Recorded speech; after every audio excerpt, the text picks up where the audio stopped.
जाया करते हैं। आइए सभी मिलकर के अपनी वाणी को पवित्र करेंगे ओम की ध्वनि के द्वारा 3 बार।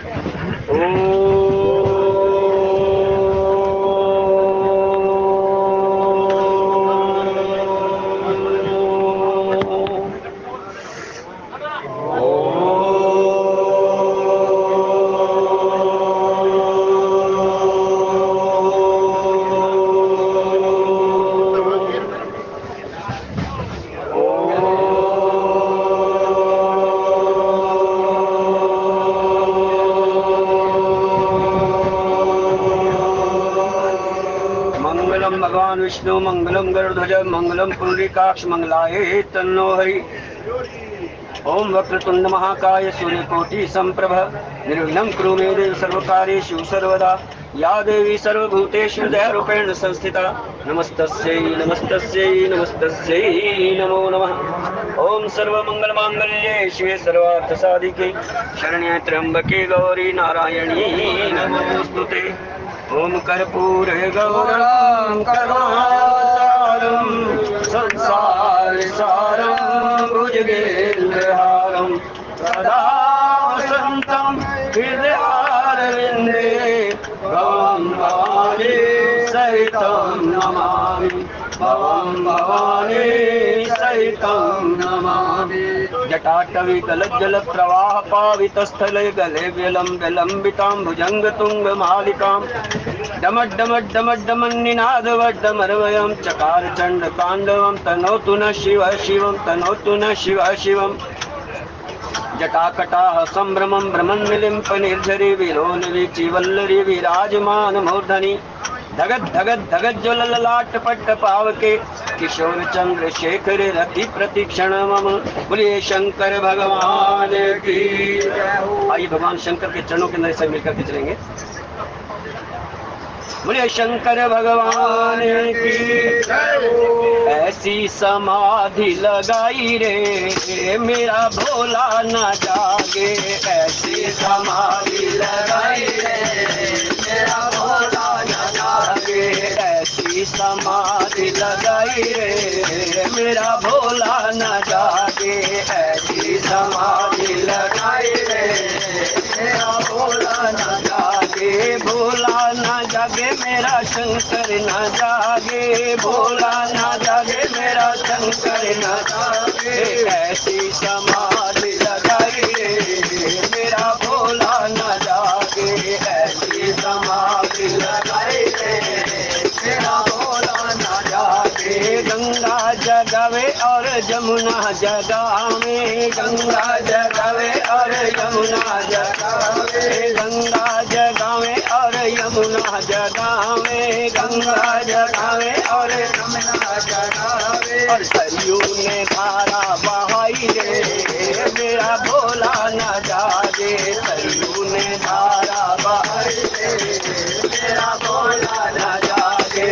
ऐसी समाधि लगाई रे मेरा भोला न जागे। ऐसी समाधि लगाई रे मेरा भोला न जागे। भोला न जागे मेरा शंकर न जागे। भोला न जागे मेरा शंकर न जागे। ऐसी समाधि लगाई रे मेरा भोला न जागे। ऐसी समाधि लगाई रे मेरा भोला न जागे। चंदा जगावे सितारे जगावे। चंदा जगावे सितारे जगावे। चंदा जगावे सितारे जगावे। चंदा जगावे सितारे जगावे। सूरज ने किरणें फैलाई रे मेरा भोला न जागे। सूरज ने किरणें फैलाई रे मेरा भोला न जागे। ऐसी समाधि लगाई रे मेरा भोला न जागे। ऐसी समाधि लगाई रे मेरा भोला न जागे। भोला न जागे मेरा शंकर न जागे।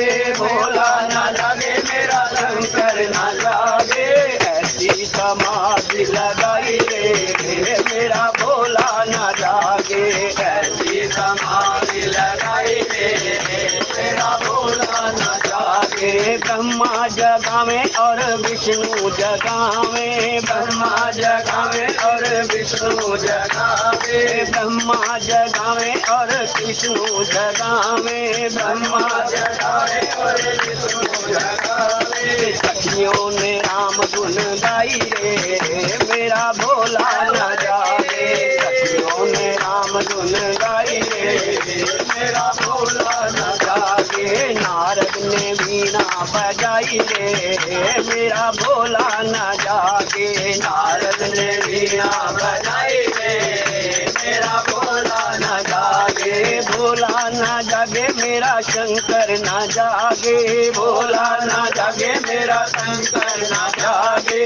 ऐसी समाधि लगाई रे, मेरा भोला न जागे, ऐसी समाधि लगाई रे, मेरा भोला न जागे। राधा जगावे और रुक्मणी जगावे, राधा जगावे और रुक्मणी जगावे, राधा जगावे और रुक्मणी जगावे, राधा जगावे और रुक्मणी जगावे। सखियों ने राम गुण गाई रे, मेरा भोला न जागे, सखियों ने राम गुण गाई रे, मेरा भोला न जागे।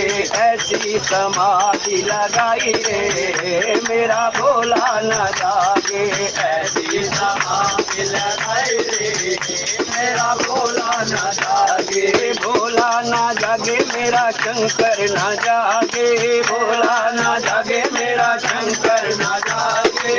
ऐसी समाधि लगाई रे, मेरा भोला न जागे, ऐसी समाधि लगाई रे, मेरा भोला न जागे। शंकर भगवान की हाथ जोड़ वंदन करूं, धरूं चरण पे शीश, ज्ञान भक्ति मोह दीजिए परम पुरुष जगदीश। सब कुछ दीना आपने, भेंट धरूं क्या नाथ, नमस्कार की भेंट धरूं, जोड़ू मैं दोनों हाथ। दुख रूप संसार ये जन्म मरण की खान, आप निकालो दया करो सदगुरु दीन दया, हे साईं दीन दया। प्रेम भक्ति देना में, हे प्रेमा अवतार, हे करुणा अवतार। तुम हो गगन के चंद्रमा, हम हैं धरा की धार। हरि हरि ओ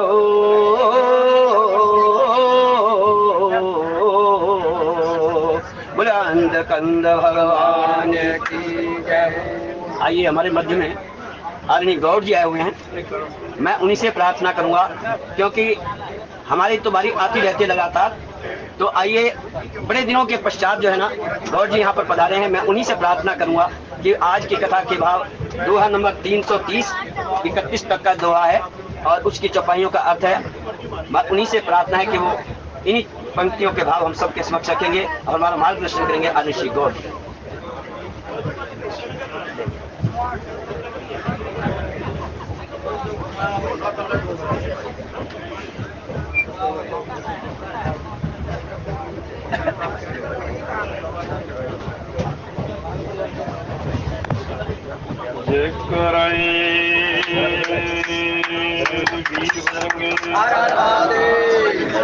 जो बोले शोभे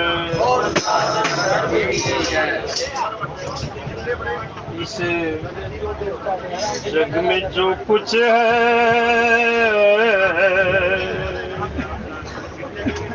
सब प्रभु की माया है। इस जग में जो कुछ है सब प्रभु की माया है। जीवन तेरा 2 दिन का नश्वर तेरी काया है। जीवन तेरा 2 दिन का नश्वर तेरी काया है। नहीं सदा कोई रहता मिट जाति निशानी है, मानव के जीवन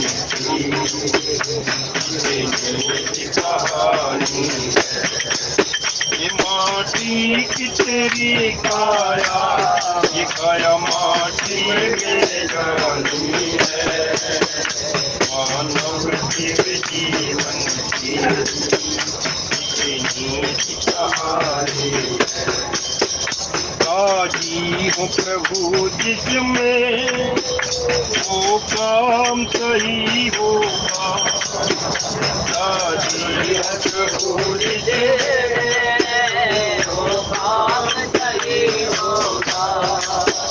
भगवान जो चाहेंगे दुनिया में वही होगा, भगवान जो चाहेंगे दुनिया में वही होगा। वो उसे अपना बना करके उलझन सुलझा लेना, मानव तू अगर चाहे दुनिया को हरा देना। बस ईश्वर के दर पे तेरे अपना झुका देना, मानव तू अगर चाहे दुनिया को हरा देना। रक्षक है अनाथों का, दुखियों का सहारा है, रक्षक है अनाथों का, दुखियों का सहारा है। अवतार किया उसको जिसने भी पुकारा है, अवतार किया उसको जिसने भी पुकारा है। पल भर के लिए उसको दिल से न भुला देना, मानव तू अगर चाहे दुनिया को हरा देना। वो बस ईश्वर के दर पे फिर अपना झुका देना, मानव तू अगर चाहे दुनिया को हरा देना। चाहेंगी सदा तुझको खुशियाँ और आशाएं, चाहेंगी सदा तुझको खुशियाँ और आशाएं। मैं शंभू दयाल स्कूल के कुछ काम से गया, पिछले गेट से 2 गेट हैं इस तरफ से, गाँव गोपाल स्वीट हाउस, और वही बात है अपनी याद आ जाती है। मुझे अशोक भूटानी जी की याद आ गई, किसी जमाने में इनका काम वही था। कौन से सन की बात है?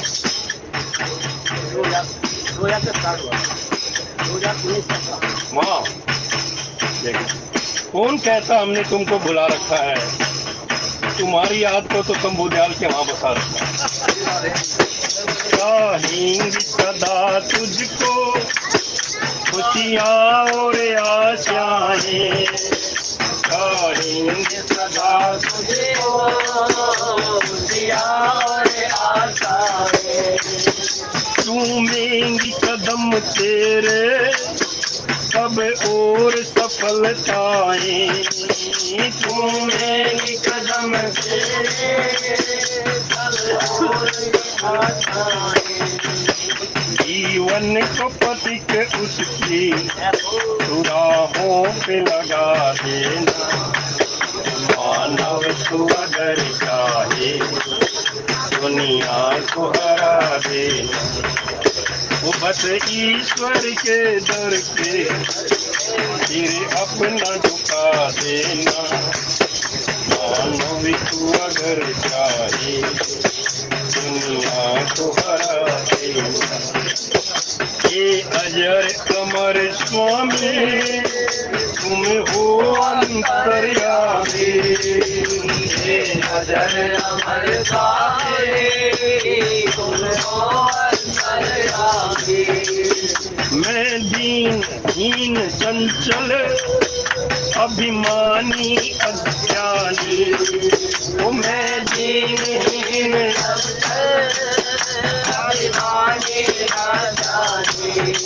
वो जब तुमने नजर फेरी तो फिर कौन दीवाना है, पर है नजर गम है न तराना है। ये बजरंग के चरणों में वो एक फूल चढ़ाना है, पर है नजर गम है न तराना है, पर है नजर गम है न तराना है। जहाँ राम कथा होती तुम दौड़े आते हो, जहाँ राम कथा होती। कल मैं शाम की गाड़ी में था, कल मैं ईडीपी में था, ईडीपी गाड़ी वो शाम को आया तो मैं जम्मू मेल के लिए था। देख कथा से जुड़ी बात कर रहा हूँ, और जम्मू मेल के टाइम थे वो आ गई और ये वहीं बैठे हैं। एक वो गंगा, जो गंगा वो बहरियात कोने में जो टपली बजाते थे जाके, उन्हें 60 साल पे गवर्नमेंट रिचार्ज कर देती है, पर मैंने अपने चेले बना दिए हैं टपली बजाने। कल भी नहीं बजा रहे थे, मगर तेरी पहचान तो टपली बजाना। कथा तू नहीं कर सकता, भजन तू नहीं बोल सकता, एक डफली तो बजाता था। और फिर मेरा ध्यान गया, डफली एक ये बजा रहा था, इसको देखकर मुझे कृष्णलाल वर्मा की ध्यान आ गई। कृष्णलाल वर्मा को जानते हैं, वो कृष्ण कुमार वर्मा कथावाचक है, आए हुए हैं। इसको देख के मुझे इसका उसका कुछ रिश्ता है, चाचा भतीजे का कुछ, क्योंकि उसको देख के ही मैंने कथा गाड़ी में जब मैं चढ़ा, जब वो कथा का मेरे से भी पुराने को है, मैंने देखा मगर ये कथा कर रहा है, ये जब ये कर सकता मैं क्यों नहीं कर सकता। मैं ईमानदारी बात बता रहा हूँ, HN की बात हूँ 1988 की। अरे मगर मैं भी कथा करूंगा गांधी जी। और जब मैंने उसको देखा 1988 में ऊपर से नीचे तक, मैं यहाँ कथा होती है और वही उसका स्वरूप, वही उसका रूप। और आज देखता हूँ वो भी आज भी वैसे ही रूप। उसकी बेल्ट की तरफ देखता हूँ, बेल्ट का छेद भी उतने का उतना है, नहीं तो 30-40 साल में कितना घटता बढ़ता है, ध्यान दीजिए। और इसको देखता हूँ, इसका भी ऐसा ही है। इसको 10 साल पहले 8-10 साल पहले देख, इतना ही है ये, और इतना ही रहेगा। प्रभु की कृपा ऐसी रहेगी, 100 साल तक जिएंगे, ऐसे ही रहेंगे। इनको और बेल्ट खरीदने की भी जरूरत नहीं पड़ेगी, प्रभु की कृपा। ईटीपी में जब मैं आ रहा था, ध्यान से, बड़ा सुंदर ये समागम, डिब्बा देखता देखते मैं आगे चला गया। पहले छठा डिब्बा होता था, एक और नारंग वाले डिब्बे होते थे, कितने डिब्बे होते थे। फिर मैं आदर्श नगर गाड़ी रुक गई, फिर आगे गया, आगे से तीसरा डिब्बा था। ये सारे भाई मिले यहाँ। रणजीत कश्यप जी, तुम आंखों में आंसू बहाते रहते हो 24 घंटे। ये वामदेव ऋषि का जो प्रसंग है मैं बताऊंगा। मैंने स्थान को देखा जहाँ बारात रुकी हुई है, नेपाल में गया था अभी पीछे, और मैं वहाँ के गाँव वालों से रुका, बोले जी हमारे यहाँ 1 महीने बारात रुकी थी, उस बारात की जगह पे मैं तुम्हें पहुँचाऊंगा। बारात में जाके तो तुम भी राजी हो जाते हो, अपनी बारात की याद आ जाती है। किसी की बारात देख के मुझे अपनी बारात की याद आ जाती है। ध्यान दीजिए, चांदनी रात में बरसात बुरी लगती है, बारात के आगे कोई लाश बुरी लगती है, ये तो दिल वाला ही जानता है। जब दिल पे बीतती है तो हर बात बुरी लगती है। वो जहाँ राम में कथा होती तुम दौड़े आते हो, जहाँ राम में कथा होती तुम दौड़े आते हो। महर्षि की कृपा करके हमको भी रसिक कर दो, महर्षि की कृपा करके हमको भी रसिक कर दो। ओ महावीर तेरी जय हो, रघुवीर तेरी जय हो, महावीर तेरी जय हो। कितनी देर गाड़ी लंबी रुक जाओ, आप ये सोचे कितनी देर बोलेंगे, भजन कितनी देर बोल सकते हैं। जो कुशल गृहिणी होती है ना, कुशल गृहिणी, क्यों बहन जी, घर में सब्जी ना होती हो, बेसन जरूर पड़ा होता है, अगर सब्जी क्या बनाओगे, बेसन को ही घोड़ बैठेगी। ध्यान दीजिए, और बेसन की तो कई चीज बन जाती है, कढ़ी भी बन जाती है और कोफ्ते भी बन जाते हैं, कितनी घटा लो बढ़ा लो। तो कथावाचक के लिए भी क्या मुश्किल है, इसी भजन में और भी कड़ी जोड़ दो। माना मैं अधम पापी पर इतनी कृपा करना, माना मैं अधम पापी पर इतनी कृपा करना। वो तुम सामने हो मेरे, मेरा दम ही निकल जाए। वो तुम सामने हो मेरे, मेरा दम ही निकल जाए। वो दाता तेरे चरणों की कर धूल जो मिल जाए। सच कहता हूँ भगवान इसे मत ही बदल जाए। वो सच कहता हूँ भगवान इसे मत ही बदल जाए। ओ हरे राम वर्मा जी, ये वर्मा जी ये से मुंह मोड़ के रहते हैं। बहुत बढ़िया चावल मंगाया था इकट्ठा, ध्यान दीजिए। कथा से जो जुड़ेगा कहीं ना कोई डिपार्टमेंट में तो काम अपने आप हो जाते हैं।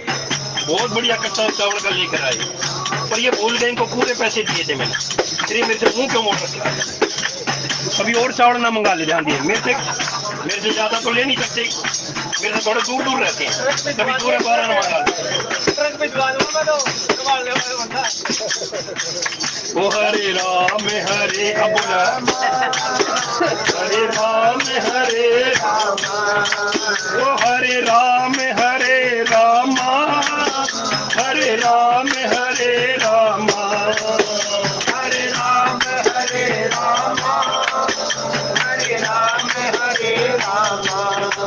ओ हरे राम हरे रामा, हरे राम हरे रामा, हरे राम हरे रामा, हरे राम हरे रामा। तुलसी विलंब न कीजिए, भजिए राम सुधा।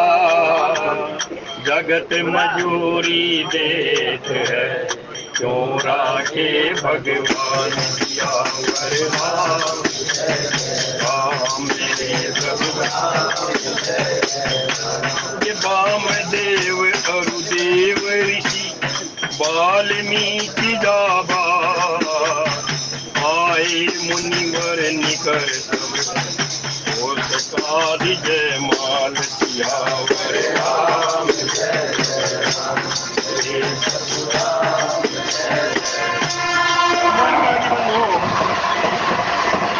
इससे बड़ा प्रसंग बढ़िया क्या हो। महाराज का प्रसंग,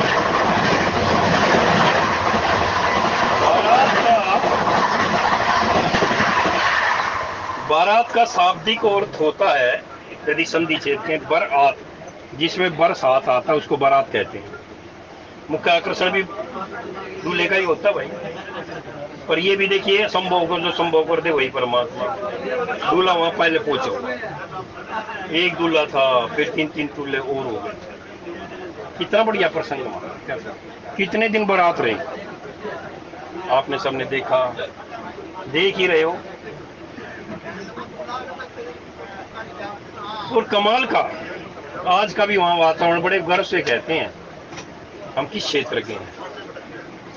मैं पिछली बार रणधीर जी के क्षेत्र में गया, कश्यप जी के। इनका कश्यप जी का सोनीपत नहीं है, ये आधे टाइम वहां रहते हैं ब्रज में, तो मैं इनको ब्रज का ही कहता हूँ, ठीक है कि नहीं। पर सोनीपत की पहचान इसलिए रहेगी, ये ब्रज की भाषा बोल नहीं सकते, इसी से पहचानो, रहेंगे अड़े कड़े की। तो मैं इनके उस क्षेत्र में गया, और मैं गया जी अड़िंग गांव है, अड़िंग। गोवर्धन से इस तरफ मथुरा की तरफ जाते हैं तो 6 किलोमीटर पे अड़िंग वो जगह देखिए जहाँ भगवान कृष्ण ने अड़ के दान लिया था। गोवर्धन जब बरसाने की तरफ जा रहे थे मथुरा, तो इस क्षेत्र का नाम पड़ गया अड़िंग। और कभी उसमें जाएं आप तो इस तरफ एक छोटा सा महल से टूटा फूटा भंगनाव से, मैं कई बार उसमें मेरे मित्र रहते हैं वहाँ अरिष्टासुर को मारा था भगवान कृष्ण ने, अरिष्टासुर को। और इस तरफ दान इधर सड़क पर अंदर को जाए खेत में, तो ब्रज में कमाल का इशारे उस क्षेत्र में एक ही है, कमल कुंड जोड़ है, वो तालाब है, उसमें कमल खिलते हैं। और वहाँ भगवान सब कमलेश्वर महादेव मंदिर है, बड़ा सुंदर वो स्थान है, खेतों में से बीच में से जाके कमल खिलते हैं वहाँ, कमल। आपके गोवर्धन पे देखेंगे, खासकर वृंदावन में, वहां से कमल जाते हैं। वृंदावन आप जाएंगे, कमल का जो फूल है वहां से, तो कमल कुंड वहाँ। तो मैं उस अडिंग में गया हुआ, शादी ब्याह में भी जाता हूँ, मैं बचपन से वहाँ जुड़ा हुआ हूँ। और एक आए हुए खेचरी गांव के, मैं बारात से संबंधित बता रहा हूँ कि ये सुना सोचें। जैन साहब कहाँ गए, हमारे संचालक है ना। जैन साहब, मैं प्रसंग से बाहर नहीं जा रहा हूँ, ठीक है जी। बारात में तो सब बराती हैं, क्यों जी, सब नहा धो के जाते हैं, क्यों। तो एक खेचरी गांव का आ रहा, मैं बोला भाई ये कहाँ का, खेचरी का। ये जी खेचरी गांव हमारे लाला का ऐसे ऐसे रिश्ता। और हम कहा खेचरी, खेचरी के बारे में पता है इतिहास। बोले जी क्या, मगर खेचरी में तो पूतना पैदा हुई थी। श्री राम जय राम। तो रसी को उसमें पूतना, मुँह इस तरफ, नहीं नहीं नहीं जी नहीं, वो मेरा नाम है। खेचरी का वैसे कह देते हैं, ये है वो बात वो करना है, स्थान का क्षेत्र का। मैं कह रहा था अपने जगह की जहाँ का बड़ा ही होता है। हरदोई जाएंगे, हरदोई यूपी में सुना आपने, जिला हरदोई। उससे आगे जाके नैमिषारण्य ने तीर्थ बालामऊ। हरिद्रोही, हरिद्रोही का ये नाम था पहले, हरिद्रोही। और हरिद्रोही कौन था, हिरण्यकश्यप। हिरण्यकश्यप की नगरी थी, सारा शुक्र क्षेत्र, वहीं शुक्र का अवतार हुआ था, देखिए। और शुक्र का अवतार था हिरण्यकश्यप, अरणाक्ष को वहीं मारने वाले वो शुक्र, वहीं से गागर नदी में से गगर गागरा गर्र करते हुए वो शुक्र निकलता। जो शुक्र अवतार हुआ, वारा अवतार, बड़े इतिहास को जाने, क्योंकि उसकी आवाज ही ऐसे, तो पानी बर्र ऐसे हुआ, उस नाम का नदी का घर पड़ गया। और आज भी आप देखेंगे, ध्यान दीजिए, तो उसमें से ऐसे ऐसे आवाज आती है, स्थान का प्रभाव। और कमाल की बात, जो वहां गए नैमिषारण्य या बालामऊ या वहाँ गली गलियों में, जैसे यहाँ हमारे यहाँ कुत्ते भी ऐसे जैसे ब्रज में गाय हैं, और वहाँ सुअर गली गली में फिरते, ये स्थान का प्रभाव। गोकुल में जाएंगे तो गैया घूमती हुई मिलेंगी। हमारे क्षेत्र में आप देखेंगे तो अलग अलग क्षेत्र का उसका प्रभाव होता है। खैर, श्री राम जय राम। तो मैं जब नेपाल गया, हमारा पूरा जत्था गया था जी, पूरा जत्था हिंदू तीर्थ दर्शन का, 26-27 आदमी थे। तो जब हम यहीं जहाँ आप जनकपुर से, और जनकपुर से हम गए धनुषा, जहाँ धनुर यज्ञ हुआ था, थोड़ा था वो धनुर यज्ञ हुआ था, गौरंग भूमि धनुषा क्षेत्र कहलाता भी वो धनुष ऐसे बना हुआ पत्थर का, जहाँ उदित उदयगिरी मंच पर रघुवर बाल पतंग, विकसे संत सरोज सब हर्षे लोचन भृंग।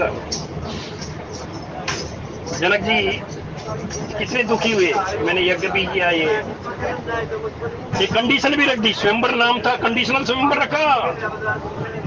विश्वामित्र जी ने देखा बड़े दुखी हैं, राम जी को कहा है इसके दुख को मेट दो, इसके परिताप। उठाऊं राम भंजन भव चापा, मेटे हूँ तात जनक परी, जनक के परिताप को मेट दो, वो क्षेत्र। तो उससे इस तरफ दानी तरफ परशुराम जी का, कभी आप जाए, मैं स्थान इसलिए बता रहा हूँ, अक्सर लोगों को पता नहीं है तो छोड़ आते हैं वे। वहीं परशुराम जहाँ से वो चले थे, और उन्होंने परशुराम जी ने कहा था किसने, धनुष, परशुराम जी का बहुत भव्य मंदिर है वहाँ, कमाल, इस तरफ बड़ा रोमणिक स्थान है। और फिर बीच में इस तरह भटके थोड़ा एक गाँव पड़ता खेड़, बड़े ध्यान से सुने, खेड़ गाँव है। आजकल तो नेट का भी जमाना, नेट पे भी कहीं ना कहीं आ जाएगा, खैर। पर मैं ऐतिहासिक आंखों देखी, और हम सब खेड़ में गए, क्योंकि वहाँ वो झांकी सी निकल रही थी, बहुत बड़ा निकलते रहते हैं वहाँ। और जब खेड़ में गए, उन्होंने बड़ा अच्छा विचारों ने स्वागत किया, उस मेले से के साथ गए। उन दिनों में कौन सा वो चल रहा था, तो शायद चैत्र का ही महीना था। तो जब बात हुई, मगर जी खेड़ गांव ऐसे, यहाँ बहुत ये लक्ष्मी का मंदिर ऐसे ऐसे। तो एक बुजुर्ग ने बताया, अजी हमारा वो गांव है जहाँ एक महीने राम जी की बारात रुकी थी। श्री राम जय राम। और एक वहाँ चौतरा पूरा बड़ा, तो बोले यहाँ मुनियों का, संतों का आगमन हुआ था, यहाँ बड़ा सुंदर वो स्थान है। और आज ये समागम बता रहे हो आप, प्रसंग में है ना जी।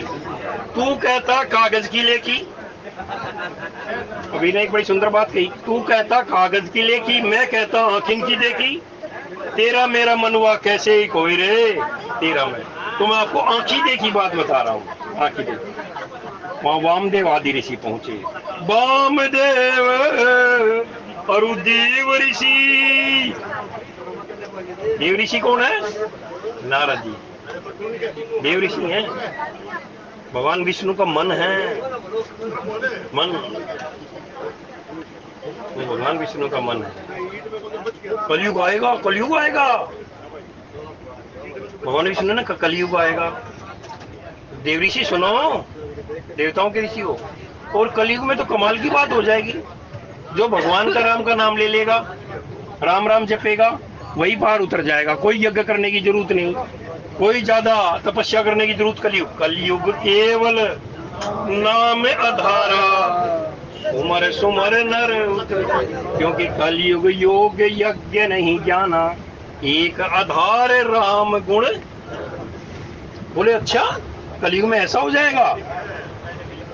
तो देव ऋषि ने कहा भगवान फिर तो कलयुग में कोई नरक में ही नहीं जाएगा, नरक तो सुना पड़ जाएगा। भगवान विष्णु फिर मुस्कुराए, भगवान विष्णु फिर मुस्कुराए। देव ऋषि सुनो, देखो देव ऋषि से समझ, तुम तो देवताओं के भी ऋषि हो। सुनो, उस कलयुग में ही नरक में सबसे ज्यादा लंबी लाइन होगी। ये कैसे होगा कि मैं हरि का गुणगान, मेरा गुणगान करने से ही पार उतर जाए, पर लोगों की इतनी भी आस्था नहीं। यदि रामायण का डिब्बा बढ़ रहा होगा, 16-17 डिब्बे की गाड़ी होगी, तो ऐसे ऐसे भी होते चढ़ लो भाई, तो कीर्तन का डिब्बा है। इसमें तो वही आएंगे जिनके पूर्व जन्म के संस्कार हैं या पारिवारिक संस्कार मिले। पारिवारिक संस्कार बड़े विषम काल से गुजर रहे हैं बंधुओं। बांग्लादेश में भी क्या रहा है, हिंदुओं के पास शर्तें आ रहे हैं हमारे हिंदुस्तान में। हमें देखिए, इसलिए थोड़ी सी बात में एक जान लें, ये कथाएं, ये ढोल, ये टपाके, कीर्तन तभी तक सुरक्षित है जब तक हमारा देश सुरक्षित है। एक बात को जान लें थोड़ा सा। इसलिए सब जाति पाति से अलग होकर, कौन किस जाति का कौन क्या, एक ही जाति का हिंदू है और हम सनातनी है। नहीं तो ये राजनेता कहीं का नहीं छोड़ेंगे। हमारे आने वाले बच्चों के साथ क्या होगा, हम अपने देश में ही पराए गुलाम हो जाएंगे और दूसरा बांग्लादेश भारत बन जाए तो ये अतिशयोक्ति नहीं होगी। इसलिए केवल उन्हीं के साथ जुड़ो, उन्हीं को देश को कर्णधार बनाओ जो सनातन धर्म के रक्षक हो। भक्षकों को देश की हाथ में दौड़ देवे तो आपका ही कभी बचना। लेते जाना रे हरि का नाम थोड़ा थोड़ा, लेते जाना रे हरि का नाम थोड़ा थोड़ा, वो भागा जाए समय का घोड़ा रे, भागा समय का घोड़ा रे। लोगों की आस्था नहीं होगी कली में राम का नाम लेने की। उनको ढोंगी कहेंगे जो राम का नाम लेगा, जो सनातन की बात करेगा उनका हिस्सेदारी नहीं मिलेगी।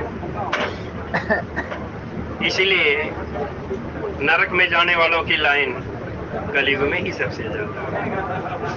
वो देव ऋषि भी यहाँ पहुंचे हुए। वामदेव का पहले भी जिक्र है। वामदेव आदिक ऋषि पूजे मुदिप मही। बड़े ध्यान से सुने, जब बारात चली थी, जब भी वामदेव देख लेना, वामदेव आदिक ऋषि पूजे मुदिप महीप। महीप राजा बड़े प्रसन्न होकर वामदेव आदि ऋषियों को पूज रहे हैं। वामदेव देव ऋषि नारद जी, और वाल्मीकि के बारे में आप जानते ही हैं। और फिर आगे कहा जाबाली, ऋषि जाबाली। फिर जाबाली के बारे में और जान लें, जिनके बारे में बादली उतरते उतरते जान ले। जनरल नॉलेज का क्वेश्चन है। जाबाली है जबलपुर जो है मध्य प्रदेश का, मध्य प्रदेश का जो जबलपुर है, जबाली ऋषि के नाम से ही है। नर्मदा के किनारे पर जबाली ऋषि ने वहां पलोथी मारी, वहां तपस्या की, और इसलिए इस स्थान का नाम पड़ा था जबाली पत्तन। ये नर्मदा के पत्तन थी। देखिए जाबाली पत्तन, आज भी वहां जाबाली जी का मंदिर है। और जाबाली जी प्रेरणा लेकर गुरु नानक देव जी वहां पधारे। गुरु नानक, और बहुत नर्मदा किनारे पे भव्य मंदिर है गुरु नानक देव जी का। मैं सभी आंखों देखी बात कर, मध्य प्रदेश का प्रख्यात नगर है। जब दुर्गावती जैसी वीरांगना हुई। श्री राम जय राम जय जय राम, श्री राम जय राम जय राम, श्री राम जय राम जय जय राम, श्री जय राम श्री राम जय राम जय जय राम श्री राम जय ये जाने ये ऋषि घुमक्कड़ हुआ करते थे। धार्मिक यात्राएं इसलिए कहा गया है तीर्थ यात्राएं कर दुनिया की गाफिल। ये जिंदगानी फिर कहाँ, अगर जिंदगानी कुछ रही तो नौजवानी फिर कहाँ। बुढ़ापे का काम है यात्राओं का करना, ये वो। बुढ़ापे में तो फिर पैड़ी गिनती रहोगे, इतनी पैड़ी क्यों कौन चढ़ेगा, नीचे से हाथ जोड़ लेंगे। फिर तो अंगम गलितम पलितम मुंडम दिशा वहीनम जातम तुंडम पुनरपि जन्नम पुनरपि मरणम पुनरपि जन्नी जठरे सहनम। अपने बीमारी से छुटकारा मिलेगा नहीं। ये तो यात्रा पे भी जाना पड़ गया, इतने कपड़े धरोगे, इतनी दवाई के पुस्तड़े धरेंगे, ध्यान दीजिए। हाँ, लाठी से पड़ेगा पाला, नाक से बहेगा नाला, आंख में तनेगा जाला। उस जरा जिंदगानी, जरा बुढ़ापे को कहते हैं संस्कृत में, फिर जरा सी लगती है, पता ही नहीं होता। लाठी से पड़ेगा पाला, नाक से बहेगा नाला, आंख में तनेगा जाला। जरा जिंदगानी में खड़े खड़े वस्त्रों में करोगे मलमूत्र त्याग, पड़े पड़े थूकते रहोगे पीकदानी में। भक्ति क्या करोगे जब शक्ति ना रहेगी पास, राम नाम लेने की तुम्हारी बंदवानी में। योग करो योग से, भोग से योग करो, तब ही पार पाओगे तुम अपनी नादानी में। कर लो भजन भगवान का जवानी में। गोविंद हरे गोपाल हरे गोविंद हरे गोपाल हरे। रणधीर कश्यप जी, वो गर्ग साहब जानते हो नरेला के? गर्ग साहब कभी होते थे गाड़ी में, कितने श्री किशन गर्ग। उनकी आंखों में आंसू से बोले, भाई विनोद गौड़ तू बच्चा है हमारा, तुलसी जयंती नरेला में क्यों नहीं कर लेते थे? मैं एक बात बता रहा हूँ मगा जी, अब ये बताओ, मगा कार्यकर्ता जो है ना, कार्यकर्ता अब यहाँ कार्यकर्ता नरेला में बोले, भाई सुन ले, दरी वरी तो बिछानी मारे बस की नहीं, दरी बिछानी बस की नहीं, ये करना बस की नहीं, हम तो आक है, बैठ सकर जमीन में भी नहीं बैठेंगे, कुर्सी पे बैठेंगे। श्री राम जय राम जय जय। तो भक्ति का ये जोड़ना भी है, जो आप सांग जोड़ रहे हो ना, तांगा जोड़ रहे हो, ये तांगा, ये भी, ये सब आना जाना सब ये क्या है जब तक। पर एक बात को जान ले, जो यहाँ पक गए, जो पाक गए ना, वो बूढ़े भी नहीं होते। और जगह दफ्तर में जाके बूढ़े हो जाएंगे, घर में जाके बूढ़े हो जाएंगे, जाते पड़ जाएंगे, और यहाँ सारे जवान रहते हैं। क्योंकि भजन का मतलब भय से, जो भय मुक्त हो, जैसे भय जैन है, जिसकी जठराग्नि, जठर की, जठर कहते पेट को अग्नि, पेट की अग्नि है, ये पेट की अग्नि प्रज्वलित रहे, अर्थात भूख पूरी रहे, पेट निरोग रहे, और नए से जो नंबर बना रहे। जो भय मुक्त रहेगा कोई टेंशन नहीं होगी, जिसकी जठराग्नि प्रदीप्त रहेगी और जो नम्र रहेगा, वो भजन करने में जब तक जिंदा रहेगा तब तक सक्षम रहेगा। और जो एक डिब्बे में भजन कर लेगा, घर जाके जोत बत्ती भी नहीं कर पाता हो, तो आपकी सारी माफी है। ध्यान दीजिए, आपके लिए सारी माफी है, क्योंकि आपकी ज्योत यही। जला सको तो ज्योति जलाओ, हृदय जलाना मत सीखो, गाना है तो हरि गुण गाओ, निंदा करना मत सीखो, दिखा सको तो डगर दिखाओ, डगर भुलाना मत सीखो, और गाना है तो हरि गुण गाओ, निंदा करना मत सीखो। जिस रेल में एडीएम, एचएनके, यूडीपी, ईडीपी, और कितनी है जी, एनपीएम, जिस भी रेल में, जिस रेल में, जिस मेल में, जिस खेल में रहो, राधा रमण राधा रमण राधा रमण कहो। वो जिस रेल में, जिस मेल में, जिस खेल में रहो, राधा रमण राधा रमण राधा रमण कहो। देखिए, भगवान जो करता अच्छा करता है। मैं सोच रहा था भाई भूटानी जी का नंबर है, एक बार तुम आगे जाना की सोच रहा था, मगर किसी का नंबर होगा मेरे को नंबर दे देंगे। और फिर मगर यदि मैं जाऊं भी तो कथा करते पाए ताकि वो डिस्टर्ब ना हो। पर भगवान ने गाड़ी भी धीरे धीरे चला, काजी का नंबर भी होता है। जी अब कथा करोगे आप क्यों करोगे? क्योंकि अगली बार आऊँ फिर मेरे को नंबर दे देना, फिर मैं आपको दे दूंगा पीछे नंबर।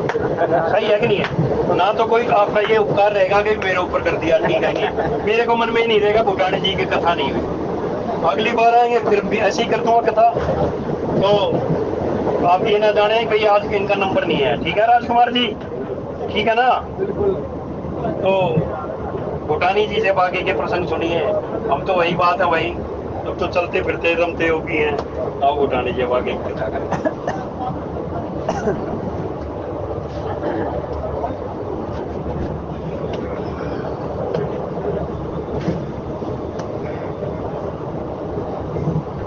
आनंद कंद भगवान की जय हो।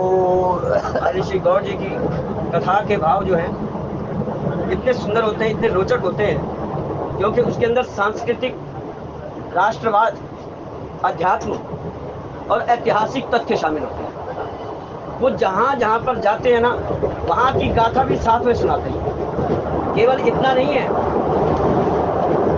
अगर वृंदावन गए तो वृंदावन की वो सारी बातें जो हैं वो यहाँ आकर के हमको ऐसा सुनाते हैं जैसे आप साक्षात, जैसे दूरदर्शन पे आप देख रहे हो, वो वही की वही आकर के सुना देते बात।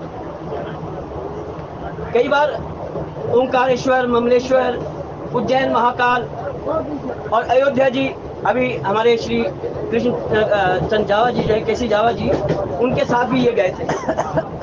और उनके साथ जब गए तो जो दुर्घटना घटी वो तो जो हुआ ही, लेकिन इन्होंने उनका जो साथ निभाया, क्योंकि ये बिल्कुल गाड़ी के अंतिम डब्बे में थे और उनकी जब तबीयत खराब हुई जावा साहब की, तो ये आखिरी डब्बे में से दौड़ते हुए वहां तक पहुंचे और उनको आकर के संभाला और किस प्रकार से हॉस्पिटल पहुंचाया, किस प्रकार से उनकी हेल्प की। उनके साथ केवल उनकी पत्नी थी और इतनी दूर से आकर के उनकी सहायता करते हुए, और इन्होंने बहुत वहां पर उनकी बहुत हेल्प की। और ऐसा नहीं है, ये उनके साथ और भी कई बार गए हैं, एक बार नहीं गए हैं, बल्कि अनेकों बार गए हैं। और हर बार जो है ना, हर एक व्यक्ति का ध्यान रखना, और फिर जब कथा करनी, कथा के माध्यम से, अध्यात्म के माध्यम से, सांस्कृतिक के माध्यम से, और एक राष्ट्रवाद की भावना को जगाना, एक राष्ट्रवाद की भावना को जगाना जो है इनका एक मुख्य कार्य है। और एक तो कथा में रोचकता बनी रहती है। श्री राम जय राम, जय जय राम। श्री राम जय राम, जय जय राम। मुझ में सब में राम। श्री राम जय राम, जय जय राम। श्री राम जय राम, जय जय राम। श्री राम जय राम, जय जय हमारे राम। कई वक्ता ऐसे हैं जो हमारी थाती हैं, धरोहर हैं, और जब भी वो आ जाते हैं ना तो मन करता है कि पहले इन्हीं को सुने, इन्हीं से श्रवण करें। हमारे केडी अत्री साहब हैं, वो जहाँ भी जाते हैं ना उनकी कथा में भी बड़ी रोचकता रहती है, बड़े सुंदर ढंग से कथा करते हैं। हमारे आज गौर साहब जो हैं, वो भी जब कथा करते हैं तो उसके अंदर जो एक अध्यात्म, राष्ट्रवाद, संस्कृति, इस सब का जो पुट रहता है ना, उसकी वजह से और अधिक रोचक हो जाती है कथा। तो आइए एक बार श्री राम जय राम, श्री राम जय राम, जय जय राम। तो आइए कथा के मध्य में चले। कथा के अंदर जो प्रसंग है, प्रसंग ये बड़ा सुंदर चल रहा है। ऐसे ऐसे संत, जाबाली, वामदेव, वाल्मीकि, महर्षि नारद, ये सब के सब जो है महाराज दशरथ जी ने आज उनको बुलवाया है, क्योंकि कोहबर में जो प्रथाएं हुई, लोक रीतियाँ हुई, कुल रीति हुई, और वहाँ पर ज़्यादातर लोक रीति ही होती है कोहबर के अंदर। कोहबर का एक अर्थ ये भी होता है, कोहबर, कोह का अर्थ होता है गुफा भी, और बर का अर्थ है दूल्हा।